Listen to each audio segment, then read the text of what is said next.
தினம்தோறும் விளக்கேற்ற நல்ல எண்ணெய் இதயம் நல்லெண்ணெய். கடந்த 14/4/2023 அன்று டிஎம்கே ஃபைல்ஸ் 1 என்று தலைப்பிட்டு அப்போதைய மாநில தலைவர், தமிழக பாரதிய ஜனதா கட்சியினுடைய மாநில தலைவர் அண்ணாமலை அவர்கள் பத்திரிகையாளர்களை சந்தித்து தன்னுடைய கருத்துக்களையும் தமிழ்நாட்டில் லஞ்ச லாவணியத்தில் திளைத்த சில அரசியல் தலைவர்களையும் அவரது சொத்து கணக்குகளையும் பொதுமக்களிடத்திலே கொண்டு சேர்ப்பதற்காக நடத்திய அந்த நேர்காணலிலே பல தலைவர்களை பற்றி சொல்லியிருந்தார். தற்போதைய முதலமைச்சர் திரு மு க ஸ்டாலின் அவர்களை பற்றியும், துணை முதலமைச்சர் உதயநிதி ஸ்டாலின் அவர்களை பற்றியும், கலாநிதி மாறன் அவர்களை பற்றியும், பொன்முடி அவர்களை பற்றியும், ஏவா வேலுவை பற்றியும், இப்படி பல அமைச்சர்களும் அவர்களுக்கு எவ்வளவு சொத்துக்கள் இருக்கிறது என்பதை பற்றியும் சொன்னார். அதைப்போல முன்னாள் மத்திய அமைச்சர், திராவிட முன்னேற்ற கழகத்தினுடைய தற்போதைய பொருளாளர், தற்போதைய நாடாளுமன்ற உறுப்பினர் திரு டி.ஆர். பாலு அவர்களை பற்றியும் அவருக்கும் அவரது குடும்ப உறுப்பினர்களுக்கும் 10,000 கோடிக்கு மேலாக சொத்து இருப்பதாக தகவல் சொல்லி ஏறக்குறைய 21 நிறுவனங்கள் அவருக்கும் அவர் குடும்பத்தாருக்கும் இருக்கிறது என்று சொல்லி அந்த நேர்காணலிலே சொல்லியிருந்தார். அது டி.ஆர். பாலு அவர்களை அவதூறு செய்ததற்கு சமம், மானபங்கப்படுத்தப்பட்டது, அவர் பேருக்கும் புகழுக்கும் களங்கம் விளைவிக்கப்பட்டது என்பதெல்லாம் சொல்லி சென்னை சைதாப்பேட்டை நீதிமன்றத்திலே ஒரு பிரைவேட் கம்ப்ளைண்ட், தனி மனு ஒன்று தாக்கல் செய்து அது விசாரணைக்கு எடுக்கப்பட்டு கடந்த வாய்தாக்களிலே டி.ஆர். பாலு அவர்கள் சாட்சியம் அளித்து இன்று குறுக்கு விசாரணைக்காக போடப்பட்டிருந்தது. இந்த குறுக்கு விசாரணை மாண்புமிகு தலைவர் அண்ணாமலை அவர்கள் சார்பாக நாங்கள் நடத்தினோம். ஏறக்குறைய 11:30 மணியிலிருந்து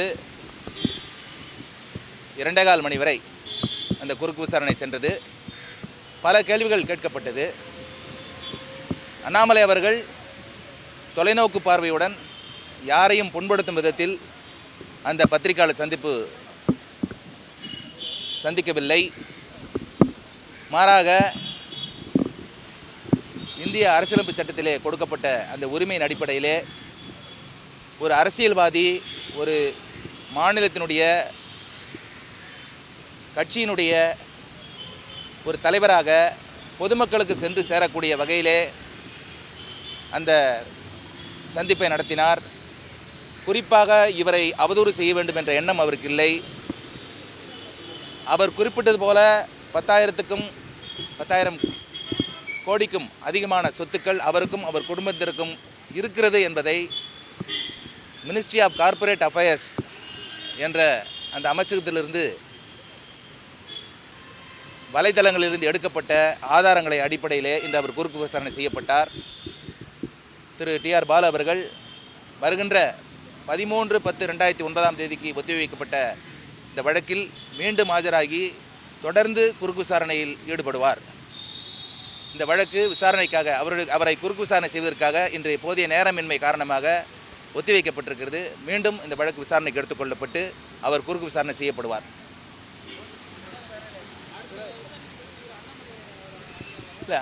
ஆமாம், தலைவர் அண்ணாமலை அவர்கள் வருகின்ற 13/10/2025 அன்று குறுக்கு விசாரணையின் போது நீதிமன்றத்திலே இருப்பார். ஏற்கனவே அவர் என்னிடம் கேட்டார், நான் குறுக்கு விசாரணை செய்யலாமா என்று கேட்டார். தாராளமாக நீங்கள் குறுக்கு விசாரணை செய்யலாம் என்று சொல்லியிருக்கிறேன். ஒருவேளை அன்றைக்கு அந்த குறுக்கு விசாரணையை அண்ணாமலை நேரடியாக அவரே தொடருவார், இல்லை என்றால் அவருக்காக வழக்கறிஞர் முறையில் நான் விசாரணை செய்வேன். திரு அண்ணாமலை அவர்கள்தான் வருகின்ற 13ஆம் தேதி குறுக்கு விசாரணை யார் செய்வார் என்பதை முடிவு செய்வார். நிச்சயமாக அவர் கோர்ட்டுக்கு வருகிறார். என்னங்க,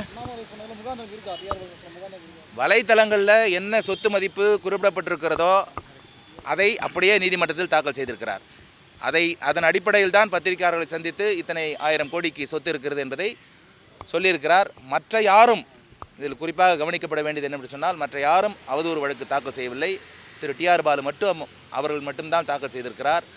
ஏற்கனவே அவர் தெளிவாக சொல்லியிருக்கிறார், இது டிஎம்கே ஃபைல்ஸ், டிஎம்கேக்கு எதிரான ஒரு சந்திப்பை தவிர அவர்களை பற்றி சொன்னேன். அதில் டிஆர் பாலு என்பவரை பற்றி அவருக்கு இருக்கின்ற அந்த சொத்துக்களை, அதன் மதிப்பீட்டை என்ன வலைத்தளங்கள் இருக்கோ அதை தான் சொல்லியிருக்கிறேன். மற்றபடி அவரை அவமானப்படுத்த வேண்டிய நோக்கம் எனக்கு இல்லை என்று சொல்லியிருக்கிறார்.